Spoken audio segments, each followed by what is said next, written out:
pleasant time to you. Welcome here on my YouTube channel. This is the horror story series presented to you by Jeff, the Blind Explorer.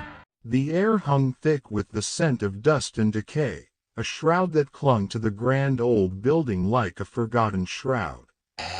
Manila City Hall, once a beacon of civic pride, now stood as a monument to a city's forgotten past.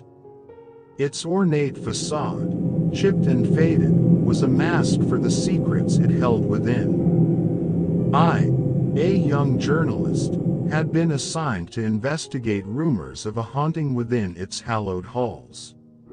Skeptical at first, I found myself drawn in by the whispers of the city's old-timers, tales of restless spirits and chilling events. My first visit was a sensory assault. The silence was deafening, broken only by the creaking of the ancient floorboards. Dust motes danced in the faint shafts of light that pierced the gloom. Each room felt heavy with the weight of history, the ghosts of countless meetings and decisions lingering in the air. I began my research, poring over dusty archives, uncovering the city's tumultuous past. I learned of the building's construction, its role in the Philippine Revolution, and the countless lives that had been touched by its walls. But it was the stories of tragedy and injustice that chilled me to the bone. One tale, in particular, haunted my dreams. It was the story of a young woman, a revolutionary named Maria, who had been tortured and executed within the building's walls. They say her spirit still wanders, seeking justice for her cruel fate. As days turned into nights, I felt a growing unease. The building seemed to breathe, its walls closing in on me. I heard whispers in the shadows, saw fleeting glimpses of figures in the corners of my eyes.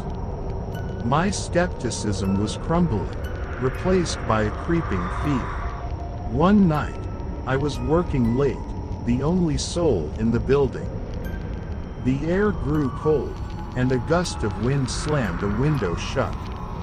I turned, heart pounding, and saw a figure standing in the doorway. It was Maria, her eyes filled with a burning rage. She spoke, her voice a chilling whisper, "You will tell my story. You will expose the truth." Terror gripped me, but I found myself compelled to obey.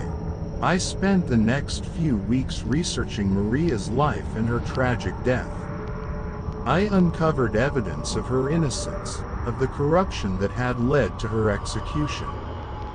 I wrote a searing exposé, detailing Maria's story and the injustices that had plagued the city. The article was published, sending shockwaves through Manila.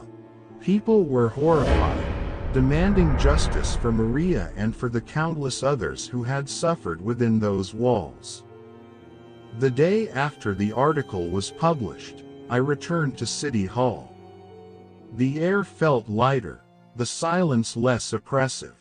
I walked to the room where Maria had been executed, and there, on the wall, was a single white rose. It was a sign, a message from Maria, thanking me for giving her voice. The haunting of Manila City Hall may never be fully explained, but I know that Maria's spirit found peace. And I, the young journalist who dared to investigate the city's darkest secrets, was forever changed. The experience left me with a profound respect for the past and a determination to fight for justice, even in the face of fear. The building still stands, a monument to a city's history, but it is no longer a place of darkness. The ghosts of the past have found their peace, and the city of Manila, finally facing its demons, is ready to move forward.